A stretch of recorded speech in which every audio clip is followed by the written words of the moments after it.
La brecha de desliz temporal es entre la Tierra y los demás planetas en otros sistemas solares. Es decir, no solo sucede eso en o con Taygeta, sino con virtualmente todos los lugares con planetas en las mismas circunstancias que los que orbitan la estrella Taygeta. Y sí se ha acentuado en los últimos 2 años, y fuertemente.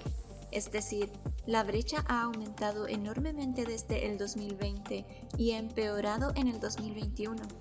En el 2019 la brecha era de 4.5 por 1 y estamos ya a 4.7, 4.8 a 1. Es un claro indicativo de que la humanidad no está progresando. Es un indicativo mucho mejor y más preciso que la frecuencia Schumann, que en los experimentos más recientes conducidos por la Toleka demuestran que tiene poco o nada que ver con el nivel de conciencia promedio de la Tierra.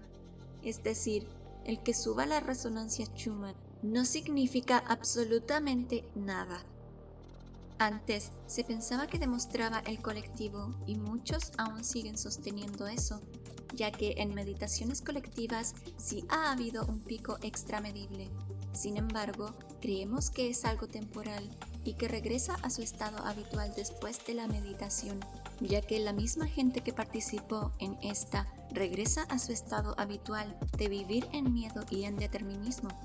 O también puede ser que simplemente los picos medibles en la resonancia Schumann obedezcan solo a coincidencias. Se dice que la resonancia Schumann es como la frecuencia del toroide que envuelve a la Tierra y que determina su frecuencia como en su posición, con el 3D, 4D y 5D, quitando que ya hemos explicado por qué eso de des no existe y es una construcción mental humana. Si bien, si es una frecuencia que envuelve la Tierra, la frecuencia de la ionosfera, resonancia Schumann, no tiene un efecto total sobre la frecuencia de la Tierra porque está por debajo y dentro del toroide energético fuerte de las bandas Van Allen. La frecuencia de las bandas Van Allen son las que determinan la frecuencia existencial en la Tierra y no la frecuencia de la ionosfera como frecuencia existencial. Llámese los ciclos por unidad de tiempo de las oscilaciones moleculares que componen la materia en la Tierra, siendo que la parte unidad de tiempo, el que sea, es relativo al observador y no es una constante universal.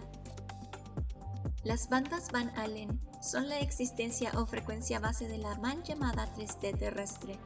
Generan el lodo psíquico que da la ilusión de separación con todo lo demás. Pero esa frecuencia es muy baja. Es como si solo llegase a el nivel de frecuencia 50, como ejemplo, y la conciencia humana promedio es de 35 y los despiertos están a 45, pero aún por abajo de 50. Sin embargo, si trabajasen más, subirían a digamos 55, y ahí ya no importan las bandas Van Allen. La escala la acabo de fabricar yo como ejemplo. Entonces, las personas que aún no alcanzan cierto nivel de conciencia las invade el lodo del 3D artificial, pero las personas que superan el punto o frecuencia máxima de dichas bandas escapan. Ya no ven las cosas como antes y jamás podrán volver a cómo pensaban antes, a cómo decodificaban la realidad.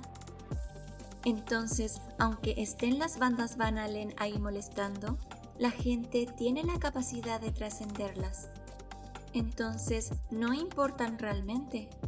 Y la gente, si tan solo se pusiera de acuerdo en percibir las cosas colectivamente de manera más positiva, harían que el promedio del pensamiento colectivo humano ascendiera más allá del punto 50, escapando de dicha realidad.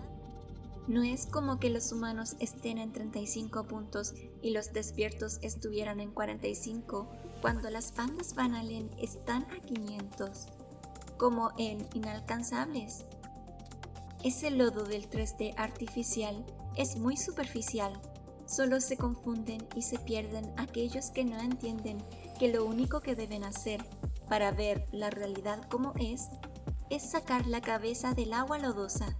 Las bandas Van Allen están ahí y al mismo tiempo no importan. No son la razón por la cual la humanidad no despierta. No es excusa.